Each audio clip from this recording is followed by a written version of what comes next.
All right, so the last shape we're going to look at is the moment of inertia for a disk,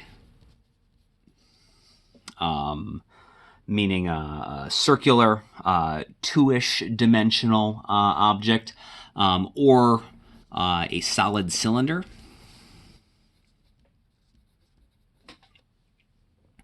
Rotated around its center. And the reason we can use the same moment of inertia here is because we can make the same geometric argument that we made with the ring and the hollow cylinder, that these should behave the same. So if you have a solid disk that is rotating around its center, like that, right? So like so you can imagine our axis of rotation looks like that. And so it's rotating that way. But if we watch it over time, any individual point, is maybe migrating around the edge, but it looks like it's just staying. These are horrible circles. It's going to look the same. Same thing if we look at the cylinder from the top down. It's going to look the same. And in both cases, the mass and the disk, they have their mass distributed the same way relative to that axis of rotation. So like, all of their mass is always the same, proportionally the same distance away from the center, whether it is this two-dimensional disk or if it was, a large three-dimensional cylinder. From above, they're going to look exactly like this. And so, you can just treat this as a bunch of disks. It's always going to have its mass distributed in the same way. It's going to have the same fraction of its mass at each radius, whether you think of it as a solid cylinder or a disk. All right, so to do this, the question is, what shape can we cut our disk into? And we don't want to cut it into points because that's going to be a mess. And so instead we're going to cut it if we have a total radius of r and a total mass of m. Let's instead cut it into a shape that we know how to deal with, which is rings.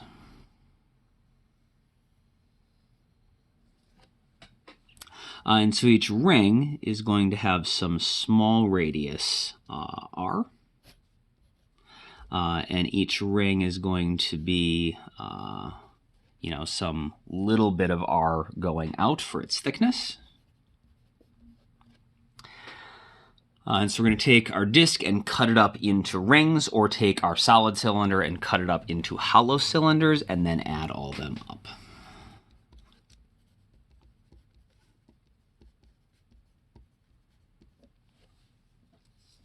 And so the moment of inertia of our disk should be equal to the sum of all the moment of inertia of our rings. And so we know the moment of inertia for a ring is mr squared. And so that should be equal to the sum of all the the masses of our rings times the radius the ring is at squared. Because remember, we figured out the ring was mr squared. So you got two problems here. The mass of the ring is variable because each ring, even if dr is uniform, you can see the rings are going to have larger and larger area as we work our way out.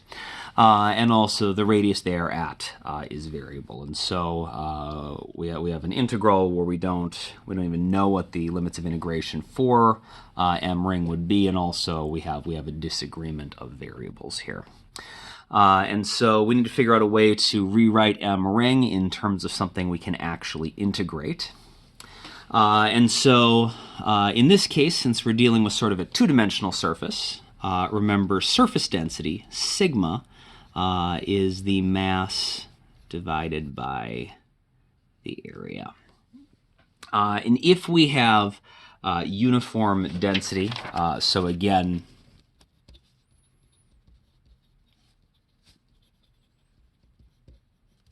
we will assume that our disc or our cylinder, when I say they're solid, I mean it's a single solid material. So if it's iron or copper or whatever, it's going to be of uniform density. So that is equal to the mass of the disc divided by the area of the disc, and it's also equal to the mass of any individual ring divided by the area of the ring. And so we'll cut it up into rings. Each ring is going to be at position R, dr thick, and we'll say that the mass of the ring, since we're cutting it up into a whole bunch of little pieces, each one of the little pieces is going to have a little bit of the mass, which in calculus we call dm, and since the ring is what we're cutting it up into, it's going to be, another way to say it would be, dm over the area of the ring, because really we're trying to integrate, all of our little bits of mass for our rings with respect to r squared.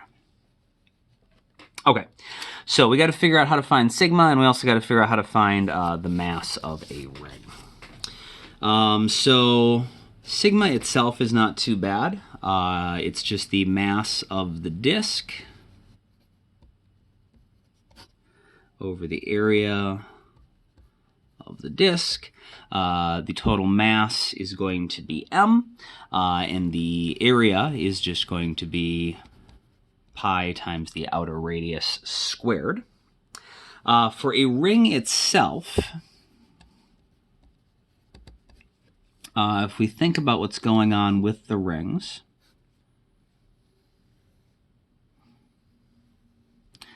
we said each one exists out at some radius r and is dr thick.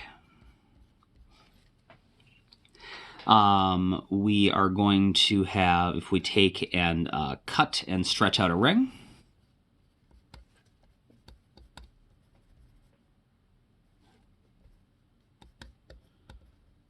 so if we just cut it here and then take and spread it out,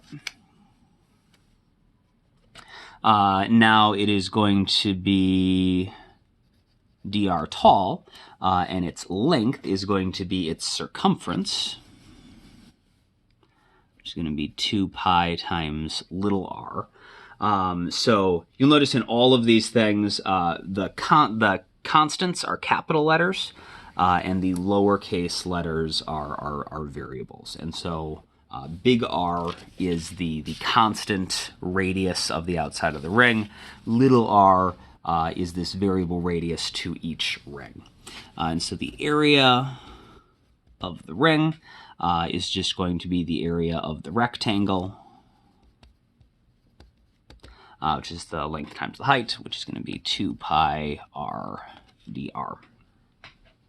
Okay, so we know that our moment of inertia is going to be equal to the sum of the mass of the rings times their radius squared, which is, each ring has a little bit of the mass, so dm r squared is the other way to look at it. And that's why we can't integrate this, because we don't know the limits of integration for our mass, and we have a variable disagreement here anyways. But we know the mass of the ring should be equal to sigma times the area of the ring. We said sigma was the mass of the disk divided by pi times the outer radius of the disk squared, and the area of the ring was going to be 2 pi times the little radius of the ring times dr.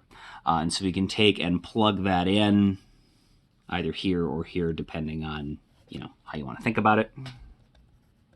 Okay, doesn't matter. It's going to get us the same thing. And so we get the moment of inertia of the disk as a whole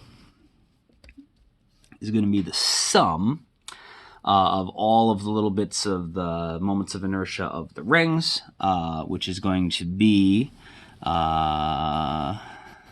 m over pi r squared 2 pi r dr times r squared.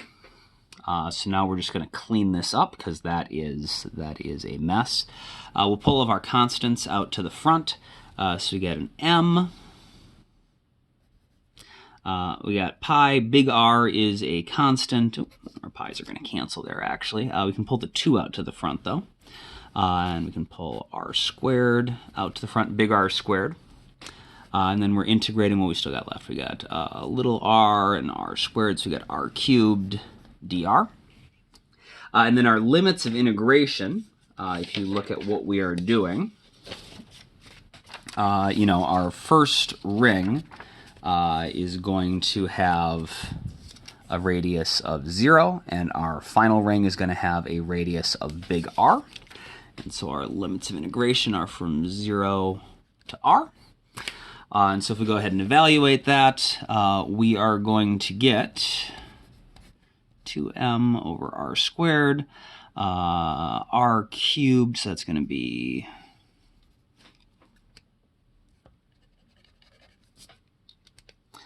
so we integrate this, we're going to get little r to the 4th over 4. We have to evaluate that from 0 to big R, so that's going to be 2m r to the 4th over r squared over 4. And so we get simplifications here. That goes away. That becomes a 2, and we get mr squared over 2.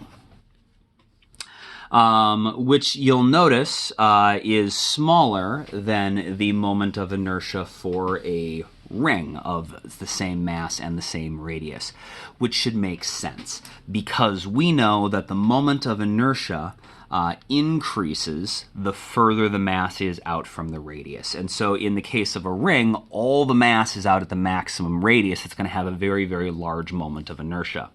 On the other hand, with a disk, some of the mass is out on the end, but also a lot of the mass, most of the mass is in the middle. And so we have some mass closer to the center. And so that same mass, if it's distributed into a disk instead of a ring, is on average going to be closer to the center, which means it's going to have a smaller moment of inertia, which is why we get mr squared over 2 instead of mr squared. Now, these moments of inertia are all collected into tables. There is one in your book in the chapter that has the moments of inertia for lots of shapes listed in it. You generally do not need to have these memorized for the AP test. However, with a few exceptions. So you should know the moment of inertia for a ring is the same as the moment of inertia for a point because they geometrically behave the same.